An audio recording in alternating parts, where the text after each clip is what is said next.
There's a very good afternoon and welcome to Monday's edition of AMH Conversations. My name is Rumpizai. As always, we give you a candid look at all of the issues affecting Zimbabwe's national discourse. Today we speak about the health sector and more particularly how the people have been affected by some of the challenges that have been riddling this sector. And we delve even deeper and look at the voice of the common man, the voice of you and I, the voice of the worker in Zimbabwe. All of these decisions have been made very apparently without their consent. So to help me elevate and ventilate the voices of the civil service within Zimbabwe, I'm very happy to welcome Mr. Japhet Moyo, who is the Zimbabwe, the ZCTU Secretary General.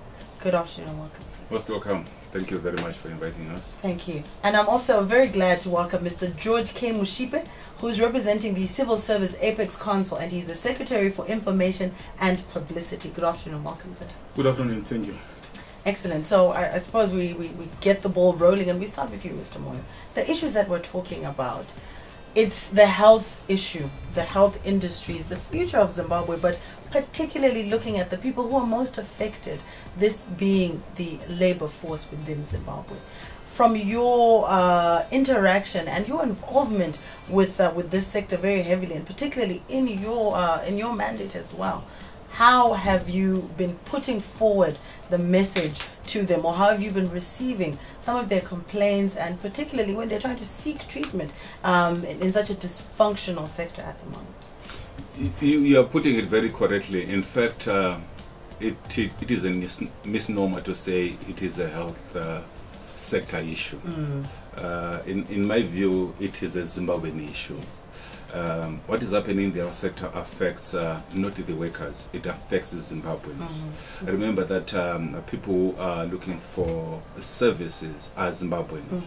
If you have doctors on strike, you have nurses on strike, if you have got an unhealthy workforce, if you have an unrestful workforce, all those things affect an ordinary person who works at and expect to get a service, and that service is not available. So this becomes a Zimbabwean issue. Unfortunately, the authorities, when they are discussing how then do we tackle this health issue, not everyone is brought on the table. For instance, how much do we put on the budget to take care of the health sector? No one was consulted in terms of how much do we put. We do have treaties, talk about Maputo Treaty, talk about Dhaka Treaty. The specific says so much percentage of the budget is supposed to go to the health sector. And the Convention as well. Yeah. All that you don't find it in the budget. Unfortunately, our authorities seem to be giving us a deaf ear. And really also, I mean, just taking from that, we come to you, Mr. Mushipe. How do we curtail these issues, if at all? The voice of, it's no longer about the voice of the voiceless, really, as Mr. Moyo has put it. It's about everyone being involved. Everyone will need to secure health services in one way or the other, yet their voices have not been heard at all. Well, you consulted, the issue of the budget consultations has also cropped up and will become very topical in our program today. Okay, thank you. But perhaps firstly, let me tell you who APEX Council is. Absolutely. Please assist us in that regard. The APEX Council is actually a creation of Statutory Instrument 141 of 1997. Now, this brings together all registered staff associations on the government side. And I can safely tell that we have 14 registered that are under the banner of the APEX Council. And currently it's being led by our able team leader, Mrs. Cecilia Alexander. And the vice is from the education sector, Mr. Muzondo. Well, like you already know, I come in at the sector for information and publicity. Indeed. And as an established by statute, we get very concerned when things of national importance are done without due consultation. I wish to refer you to the Constitution as amended in 2013, Section 65. It gives us workers the right to consult and be consulted as well. But I can tell you that prior to the presentation of the budget by Minister Mtuli. No such consultations were done. And that's bad for the country. Because at the moment, you find that in one space, we talk about the RTGS, the bond, being 1-to-1 with US dollar. That's anomalous. Why I'm raising this specifically is that the worker, me, if I got a prescription, I have to, when I get to the pharmacy, for example, or if I get to a specialist doctor, they charge me about $40 US, right? And when I get my meager salary in RTGS, if I'm seen on the road trying to change the little I earn to get the US dollar required by the specialist physician, you know, there's this mandatory 10-year jail term. So I honestly don't know how the authorities want Zimbabweans to survive, particularly the civil servant, which is an RTGS, by the way. So do you see the kind of stress levels that we take our people to? You see? So honestly, we are putting our people, our citizens, in invidious positions. Sure. Because, for example, that fine, we are looking at that teacher, maybe we think about his or her pupils in the classroom. Suppose that teacher or that civil servant is in the queue to try and take a sick relative to the hospital clinic. The headache is not over because they are not sure as to whether they're able to buy the necessary medication demanded in US, or if they're able to pay the consultation fees demanded by these specialist physicians. And I'm talking about the least paid civil service at the moment is about $385, right? And that is from that where they expect to pay rentals, to feed family, feed family, pay school fees and stuff like that. You see, right now I don't know how somebody like me who has got a child getting into Form 1 or somebody else with a child getting into university or even grade 1 or ECD, the cost of uniform, some are also demanding that in US. So when we demand our salary to be US dollar indexed, it's not like we don't know what we are doing. We are simply dancing to the tune of the economic dynamics on the ground. So let's not pretend. Because I did ask the other day, okay, fine, we are a multi-currency regime. We have the RTGS, we have the bond. So which currency is this one? You see, I'll tell you something. We went on the ground, getting to Ok's, getting to Pick and Pay, getting to Spar, those major supermarkets, and it came up with what we call a bread basket or food basket for a family of 6. You know what? It's coming to nearly 1,800. For a family of 6 per month. Yes, I want to challenge you also. Just to go to a few supermarkets, right? Find out. And that does not consist of any luxury. So these are the basics. Basics, just to keep one going. It's nearly 1,800. To be specific, it's 1,783. That is practically on the ground. And that was about 3 weeks ago.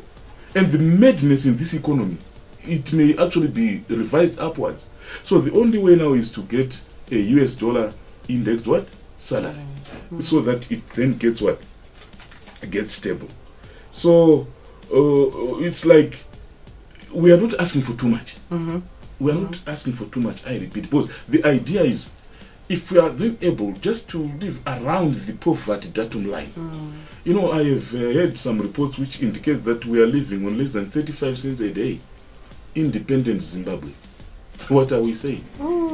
And for your own information, Zimbabwe is some of the best teachers, some of the best engineers, some of the best doctors, you name it.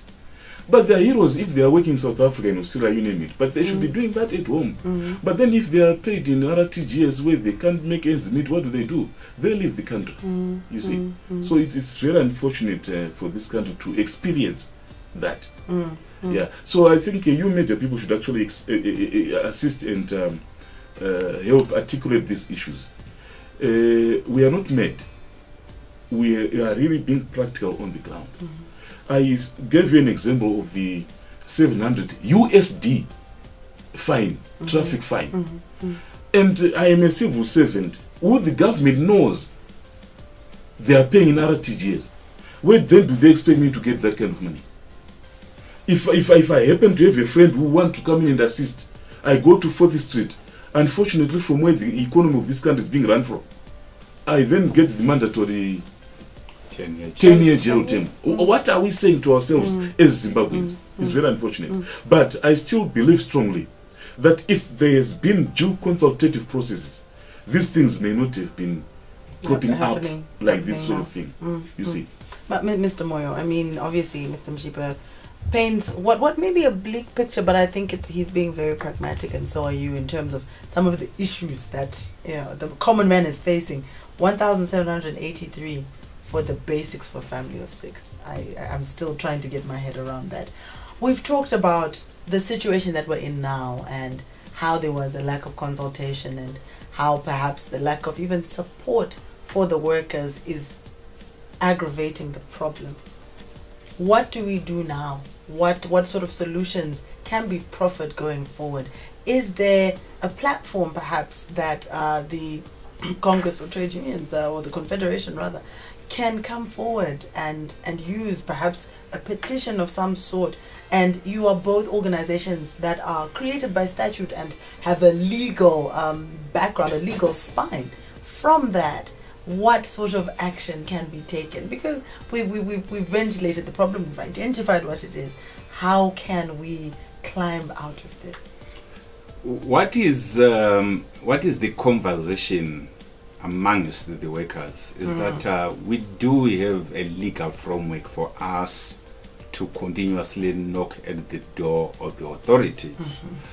Whilst the authorities for time immemorial have been not forthcoming in terms of consultation, that does not mean that we have to walk away from the negotiating table.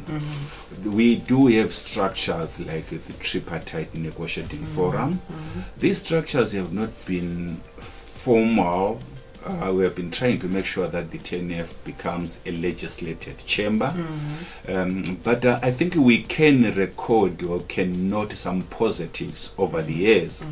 For instance, the labor law reform has been done through the TNF. We have dealt with the issue of pricing over a period of time. We have done that through the TNF. So that platform is there for us to continuously engage the government. And we have made it very clear to government that that platform should be resuscitated.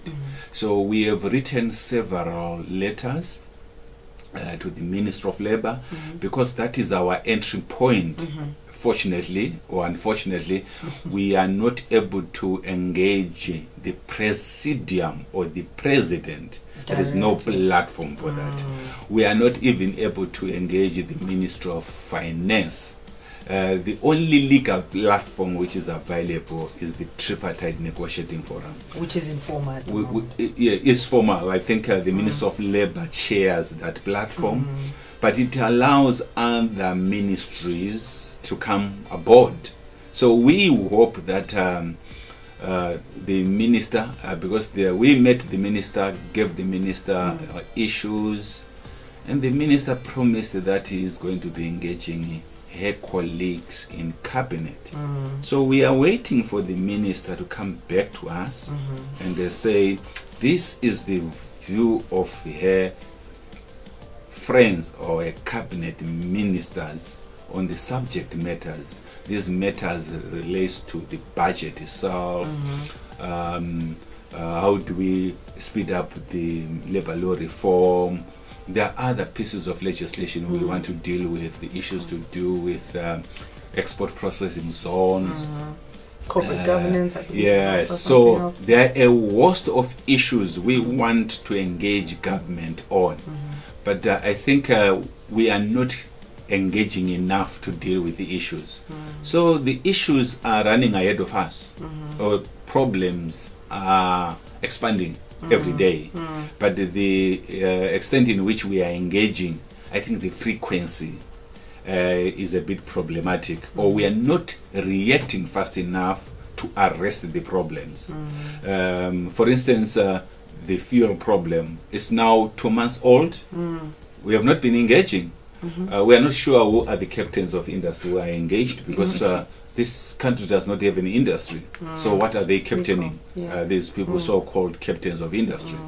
But I think while the platforms are there, there is no political will.